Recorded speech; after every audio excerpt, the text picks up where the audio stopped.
ऐसी और वीडियोस देखने के लिए हमारे YouTube चैनल को सब्सक्राइब करें। बहुत शुक्रिया।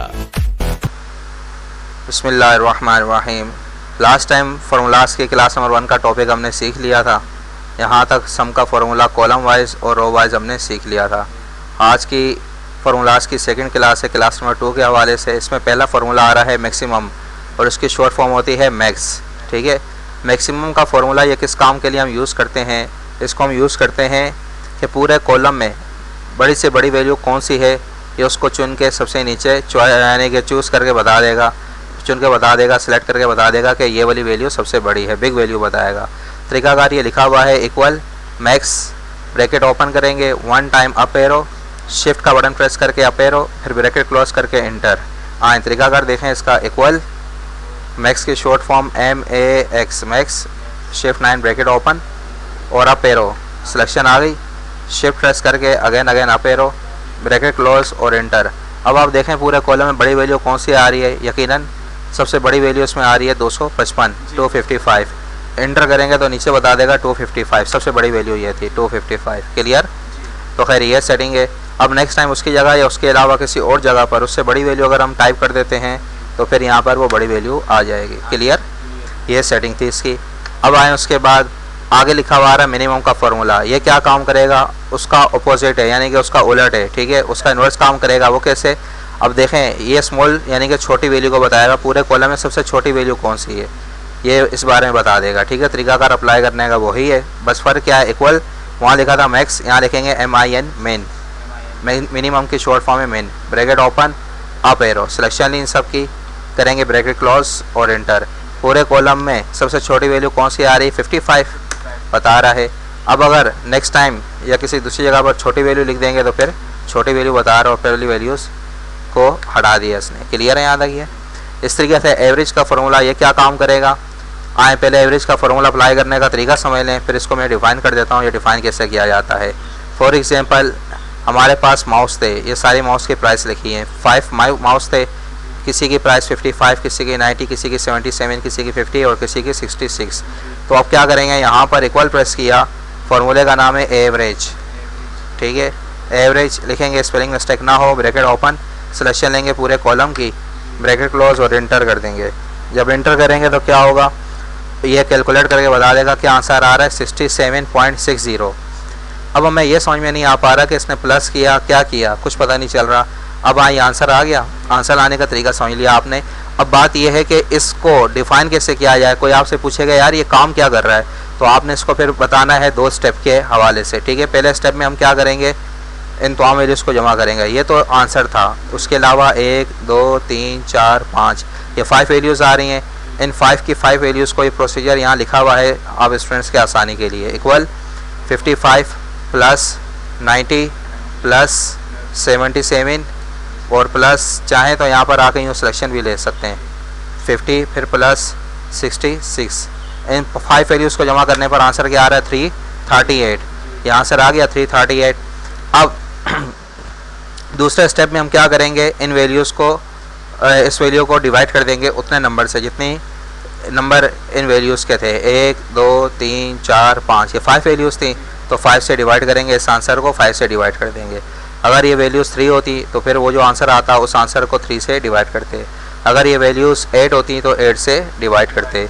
अब इक्वल प्रेस करेंगे, 338 डिवाइडेड बाय क्या है? 5 और एंटर कर देंगे तो यही आंसर सेम आ गया, 67.60।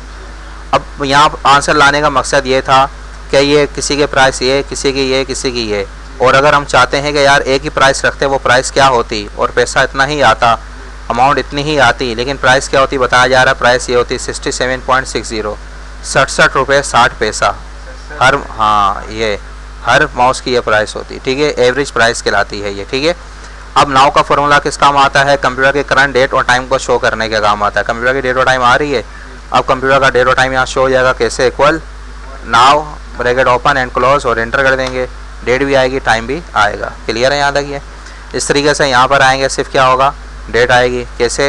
इक्वल का साइन प्रेस किया, टुडे ब्रैकेट ओपन क्लोज, कुछ नहीं लिखेंगे ब्रैकेट में और एंटर कर देंगे। डेट और टाइम नहीं, सिर्फ डेट आ रही है। वहाँ डेट और टाइम भी आ रही थी, यहाँ सिर्फ डेट आ रही है। ठीक है, और ये टाइम्स का फॉर्मूला कैसे यूज़ करेंगे, इक्वल टाइम ब्रैकेट ओपन और यहाँ लिख देंगे पहले मिनट्स, कितने मिनट्स हम चाहते हैं 3 बज के, कॉमा प्रेस किया 20 मिनट्स, कॉमा प्रेस किया सेकंड्स पे टाइप कर देंगे हम यहाँ, ब्रैकेट क्लोज और इंटर। 3 बज के 20 मिनट आएगा और सेकंड्स नहीं आएंगे, ठीक है। टाइम आएगा 3 बज के 20 मिनट AM, देख रहे हैं। अब हम चाहते हैं ये AM में तो टाइम आ गया, PM में लाना हो। अब ये तो सेरी का टाइम है ना, जैसे रमज़ान शरीफ में आजकल रमज़ान शरीफ के रोज़े चल रहे हैं, सेरी का टाइम है, ठीक है। तो हम चाहते हैं कि यार ये इवनिंग का टाइम आए, जैसे दोपहर का टाइम आए, ठीक है, शाम का टाइम आए, तो उसके लिए PM इसकी निशानी होती है। इक्वल प्रेस करेंगे टाइम ब्रैकेट ओपन। अब हम क्या करेंगे 24 आवर्स की सेटिंग के मुताबिक लिखेंगे, 24 घंटे की सेटिंग के मुताबिक टाइम यहाँ लिखेंगे तो फिर वो क्या होगा 24 घंटे की सेटिंग के मुताबिक आ जाएगा, ठीक है। जैसे कि 12 में 3 को जमा कर देंगे 15 हो जाएंगे, 12 में 6 को जमा कर देंगे 18 हो जाएंगे, ठीक है। मतलब 12 में उस टाइम को आपने जमा कर देना है। 24 आवर्स की सेटिंग मुताबिक लिखेंगे। मैं चाहता हूँ शाम के 5 बजे आने हैं, 12 में 5 को जमा करें कितना हो जाएंगे 17 बजकर, कॉमा प्रेस किया हम चाहते हैं 30 मिनट्स, कॉमा प्रेस किया कितने सेकंड्स हम चाहते हैं 25 सेकंड्स, ब्रैकेट क्लोज और एंटर कर देंगे तो यहाँ पर आएगा 5:30 PM। क्लियर है यहाँ तक। अब ये फार्मूला आ रहा है काउंट का, will count the made terms. Count का फार्मूला क्या काम करता है, मेड टर्म्स को काउंट करेगा। अब ये वैल्यूज़ आ रही हैं, ये भी वैल्यूज़ आ रही हैं, ये 2 वैल्यूज़ आ रही हैं, ठीक है। अब ये क्या करेगा, जहाँ वैल्यूज़ है ना वो गिन के बताएगा। अगर टेक्स्ट लिखा हुआ है तो टेक्स्ट को काउंट नहीं करेगा। आए कैसे, इक्वल प्रेस किया, फार्मूले का नाम है काउंट ब्रैकेट ओपन, सिलेक्शन लेंगे इस पूरे कॉलम की और फिर करेंगे ब्रैकेट क्लोज और एंटर। पूरे कॉलम को कैलकुलेट करके बता देगा कितनी वैल्यूज़ हैं, 3 3 6 और 1 7, 7 वैल्यूज़ हैं। बाकी ये काउंट नहीं किया इसने, क्यों, ये टेक्स्ट था। बात समझ आ गई यहाँ तक। अब नेक्स्ट टाइम अगर मैं यहाँ भी टेक्स्ट लिख दूंगा तो एक वैल्यू और कम हो गई तो क्या शो कर रहा है 6। क्लियर है यहाँ तक। ये इस तरीके से काउंट ए का फॉर्मूला क्या काम करेगा, विल काउंट द ऑल, सारा का सारा काउंट करेगा, वैल्यूज टेक्स्ट सब चीज़ें काउंट करेगा।